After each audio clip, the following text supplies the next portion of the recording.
Assalamualaikum warahmatullahi wabarakatuh. Hello, my name is Aisyah Divara Manita. You can call me Aisyah. NIM 204010002, Prodi Ekonomi Syariah semester 3. Saya akan membahas tentang prinsip-prinsip dasar perhitungan dan pembayaran zakat. Bagaimana sih prinsip dasar perhitungan dan pembayaran zakat? Secara bahasa, kata zakat memiliki beberapa makna. Dalam Kamus Mu'jam Al-Wasit disebutkan beberapa makna kata zakat. Yang pertama, bertambah az-zayadatu, yang kedua tumbuh an-nama'u, yang ketiga keberkahan barakatuh. Dalam Al-Quran, ada banyak kata yang memiliki akar yang sama dengan kata zakat. Yang pertama, suci dalam surah Al-A'la ayat 14. Bismillahirrahmanirrahim. Qad aflaha man tazakka, yang artinya sungguh beruntung orang yang menyucikan diri dengan beriman. Yang kedua, perbaikan dalam surah Al-Kahfi ayat 81. Fa'aradna ayyubdillahuma rabbahuma khairam minhuma zakatan.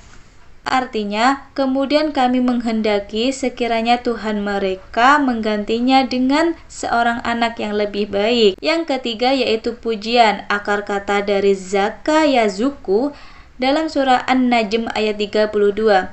Fala tuzakku anfusikum, yang artinya maka janganlah kalian memuji diri kalian sendiri.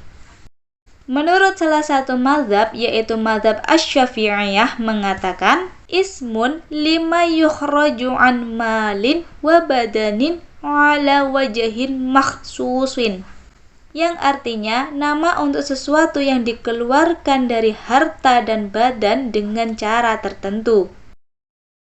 Jadi, secara istilah, makna zakat adalah mengeluarkan sejumlah harta tertentu yang telah mencapai syarat tertentu yang diwajibkan oleh Allah untuk dikeluarkan dan diberikan kepada orang yang berhak menerimanya.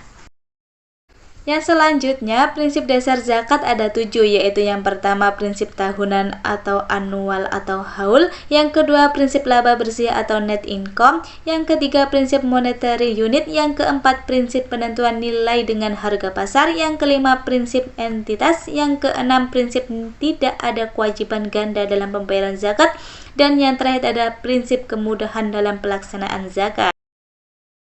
Prinsip yang pertama yaitu prinsip tahunan atau yang disebut annual atau haul. Pembayaran zakat bersifat tahunan dalam arti kewajiban zakat dihitung dan dibayar 1 tahun sekali menurut standar tahun Komariah atau Hijriah. Dalam pemikiran Islam, tahun Komariah atau Hijriah dijadikan sebagai standar minimum untuk pertumbuhan nilai aset. Dengan demikian, maka haul atau 1 tahun merupakan titik awal dari suatu pertumbuhan. Konsep ini menunjukkan bahwa seorang muslim hanya wajib membayar zakat 1 kali dalam 1 haul. Masalahnya, saat ini kalender yang umum dipakai di Indonesia adalah kalender Masehi. Perusahaan, instansi, dan lembaga-lembaga pemerintah semua berpatokan pada kalender Masehi. Kalender Hijriah sangat tidak familiar di kalangan umat Islam Indonesia. Dengan contoh, jika pembayaran zakat perusahaan berpatokan dengan kalender Masehi, membayar zakat setiap tahun Masehi dalam setiap tahun ada sekitar 11 hari tidak terbayar zakatnya. Karena jumlah hari dalam kalender Masehi sekitar 365 hari, 11 hari lebih lama dibandingkan kalender Komariah atau Hijriah yang dalam tahun sekitar 354 sampai 355 hari. Untuk mengatasi masalah ini, sebagian ulama dan ekonom muslim kontemporer memperbolehkan pembayaran zakat setiap tahunnya mengikuti tahun Masehi dengan syarat 11 hari kelebihan dari tahun Hijriah harus dibayarkan zakatnya. Jika dalam 1 tahun Komariah volume zakat yang harus dibayarkan adalah 2,5, maka jika berpatokan pada tahun Masehi, volume zakatnya menjadi 2,5% ditambah 11/354 dikali 2,5% sehingga volumenya menjadi 2,57%. Yang kedua yaitu prinsip laba bersih atau net income, yang artinya harta objek zakat adalah harta atau penghasilan setelah dikurangi biaya-biaya, hutang, atau konsumsi pokok dia dan keluarganya. Akuntansi menyebutkan bahwa yang dimaksud dengan laba adalah pendapatan dikurangi semua pengeluaran. Prinsip pendapatan bersih juga berarti biaya produksi atau semua biaya pabrikasi tidak menjadi objek zakat seperti upah, overhead pabrik, dan bahan baku dan pajak, serta piutang yang pengembaliannya tidak diharapkan, sedangkan piutang yang diharapkan pengembaliannya dapat dimasukkan sebagai aktiva lancar, sehingga berkaitan dengan net income atau laba bersih. Hal ini berarti utang-utang yang ada harus dilunasi sebelum menentukan sumber zakat, sebagaimana yang diriwayatkan dari salah satu seorang fuqaha terdahulu mengatakan, bayarkanlah utang dan kharaj atau pajak tanahmu apabila sisanya masih sampai 5 sak, setelah itu maka bayarkanlah zakatnya. Yang ketiga yaitu prinsip monetary unit. Konsep ini, semua harta tersebut harus digabung menjadi satu, kemudian dikurangi dengan utang dan dikeluarkan zakatnya dari sisa kekayaan tersebut. Yang maksudnya yaitu menghitung nilai barang berdasarkan lokasi. Dengan contoh permisalan, Pak Mahmud mempunyai usaha dagang yang sudah mempunyai banyak cabang di seluruh Indonesia yang tiap harganya tiap daerah berbeda-beda.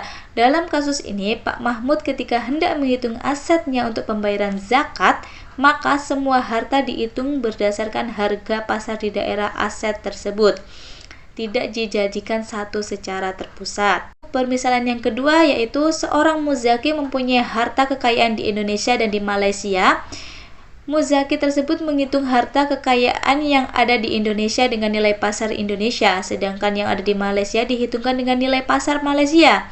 Setelah itu, keduanya penaksiran nilai tersebut digabung untuk menjadi sumber aset wajib zakat.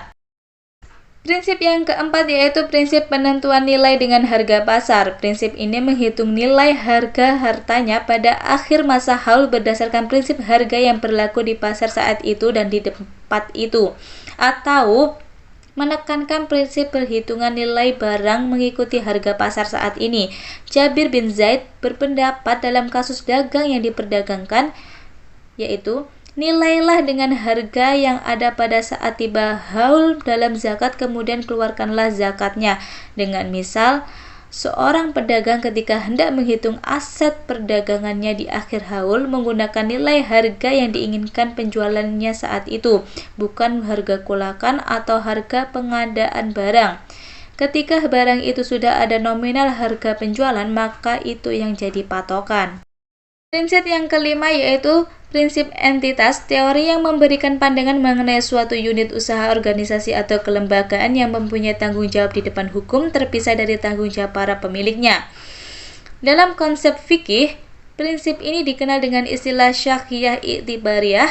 Prinsip ini secara praktik sudah dikenal sejak masa Rasulullah SAW, yaitu dalam apa yang dikenal dalam fikih dengan khiltah atau campuran binatang ternak. Dengan misal, jika si C mempunyai kambing sejumlah 50 ekor dan si D mempunyai 50 ekor namun mereka kelola masing-masing secara terpisah dan sendiri-sendiri, dalam kasus ini menghitung dan membayar zakatnya secara sendiri-sendiri, yaitu masing-masing wajib mengeluarkan zakat 1 ekor kambing. Tidak boleh dalam menghitung dan membayar zakat dijadikan satu, yaitu total kambing 100 ekor, sehingga dibayarkan 1 ekor kambing untuk mereka berdua. Yang bercampur tidak boleh dipisahkan dalam pembayaran zakat, sedang yang terpisah tidak boleh dicampur. Inilah yang dikenal dengan istilah prinsip entitas. Prinsip yang keenam yaitu prinsip tidak ada kewajiban ganda dalam pembayaran zakat. Dalam fikih, zakat dikenal kaidah tidak ada kewajiban ganda dalam melaksanakan zakatnya. Pemahaman kaidah ini berarti yang pertama, seorang muslim tidak ada kewajiban untuk membayar zakat 2 kali dalam 1 kali haul dalam objek zakat yang sama. Yang kedua, harta yang sama tidak dizakati 2 kali dalam 1 haul walaupun oleh orang yang berbeda. Dengan misal, si A mempunyai harta yang telah mencapai nisab, setelah dibayarkan zakatnya oleh si harta A, kemudian memberikan kepada anaknya si B tidak wajib mengeluarkan zakat harta itu pada tahun itu karena telah dibayarkan oleh si A. Namun harta itu menjadi objek zakat dalam perhitungan tahun depan. Prinsip yang terakhir yaitu prinsip kemudahan dalam pelaksanaan zakat. Kemudahan merupakan salah satu prinsip penting dalam Islam. Ia merupakan anugerah Allah Subhanahu wa taala diberikan agar manusia tetap bersemangat dan tekun dalam menjalankan ajaran agama, terutama dalam situasi sulit. Prinsip kemudahan atau taisir sangat jelas dalam Islam. Setiap kesulitan pada dasarnya menuntut kemudahan atau al-masyaqqat tajlib al-tashyir. Kalau diperhatikan secara sesama, setiap ibadah dalam Islam disediakan kemudahan-kemudahan. Sekedar contoh, bersuci dalam keadaan normal harus dilakukan dengan air.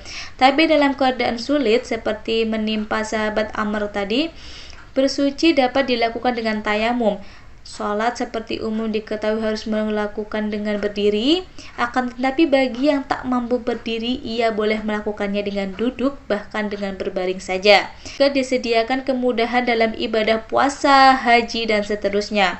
Dalam terminologi fikih, kemudahan-kemudahan itu dinamakan rukhsah, yaitu pengurangan beban sebagai wujud kasih sayang Allah kepada hamba-hambanya.